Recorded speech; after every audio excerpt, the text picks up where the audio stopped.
PSSI targetkan Indonesia lolos ke Piala Dunia 2 kali beruntun. Negara-negara langganan Piala Dunia mulai waspadai Garuda. Jakarta, ambisi besar sedang dibangun oleh PSSI untuk memastikan timnas Indonesia menjadi kekuatan baru di sepak bola dunia.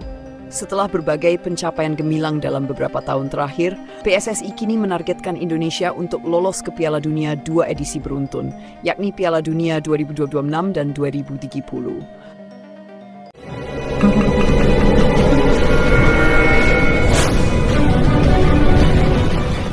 Langkah ini bukan sekadar optimisme tanpa dasar.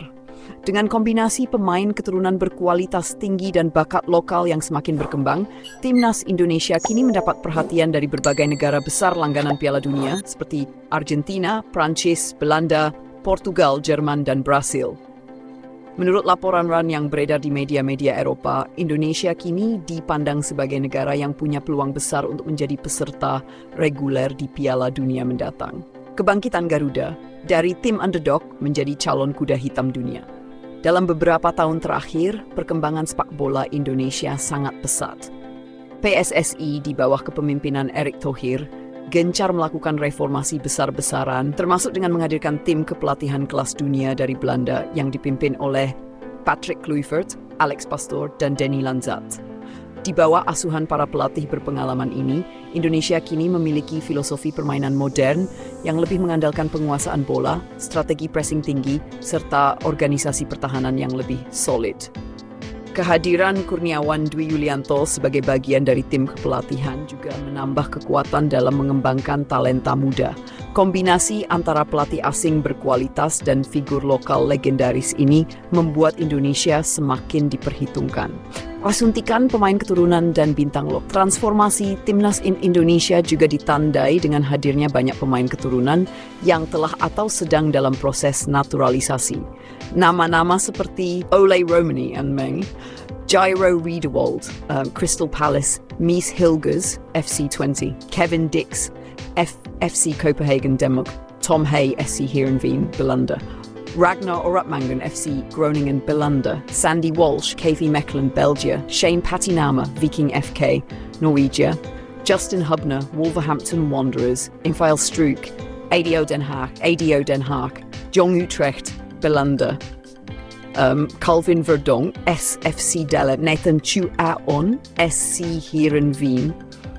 Sementara itu, talenta lokal juga semakin menunjukkan perkembangan luar biasa. Dengan nama-nama seperti Rizky Ridho, Marcelino Ferdinand, KMSK, Deinze Belter, Persis Solo, Hernando Ari, Persebaya Saya. Ronaldo Kuate. Dengan kombinasi ini, timnas Indonesia kini memiliki kedalaman skuad yang lebih solid di setiap lini. Reaksi negara-negara besar langganan kebangkitan timnas Indonesia ini mendapat perhatian dari negara-negara langganan Piala Dunia seperti Argentina, Prancis, Belanda, Portugal, Jerman, dan Brasil. Seorang analis sepak bola asal Prancis mengungkapkan bahwa Indonesia memiliki potensi besar untuk menjadi negara reguler di Piala Dunia mendatang.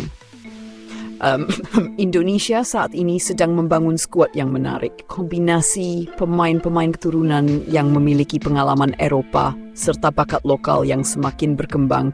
Saya tidak akan terkejut jika mereka menjadi langganan Piala Dunia dalam beberapa edisi ke depan. Sementara itu, mantan pelatih timnas Belanda, Bert van Rooij, juga memberikan pandangannya mengenai perkembangan sepak bola Indonesia. Indonesia kini memiliki organisasi sepak bola yang jauh lebih baik dibandingkan beberapa tahun lalu. Dengan kehadiran banyak pemain yang di Eropa, mereka bisa menjadi salah satu kekuatan baru di Asia, katanya. Mantan pemain timnas Jerman, Lothar Matthäus, bahkan menyebut bahwa Indonesia memiliki DNA sepak bola yang menarik. Saya melihat gaya permainan Indonesia saat ini lebih modern, lebih mirip dengan tim-tim Eropa dibandingkan dengan negara Asia lainnya. Jika mereka bisa terus berkembang, saya yakin mereka akan menjadi pesaing serius di kualifikasi Piala Dunia, ujar Matthäus.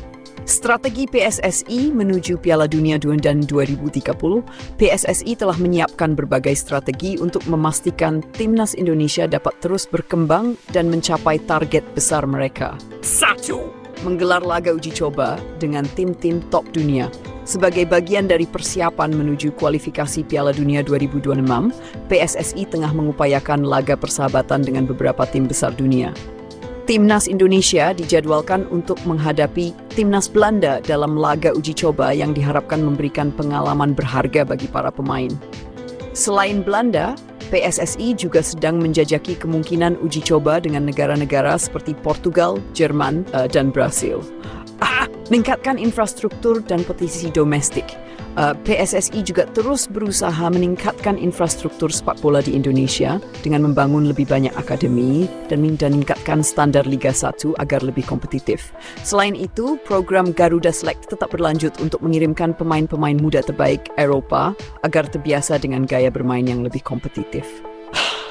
3. Memaksimalkan peran pemain keturunan dan bakat lokal.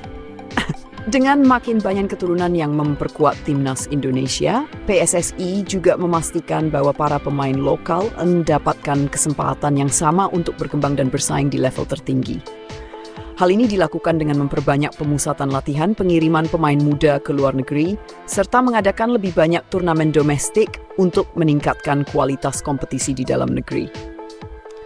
Mampukah Indonesia menjadi langganan Piala Dunia? Dengan berbagai langkah strategis yang telah diterapkan, serta meningkatnya kualitas individu pemain Timnas Indonesia, peluang untuk lolos ke Piala Dunia 2 edisi berturut-turut semakin terbuka lebar. Kini semua bergantung pada bagaimana tim kepelatihan dan pemain mampu memaksimalkan setiap kesempatan yang ada.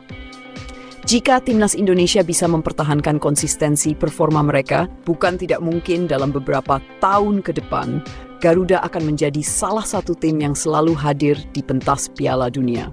PSSI dan seluruh rakyat Indonesia kini hanya bisa berharap dan mendukung penan Timnas Garuda menuju Piala Dunia 2026 dan 2030.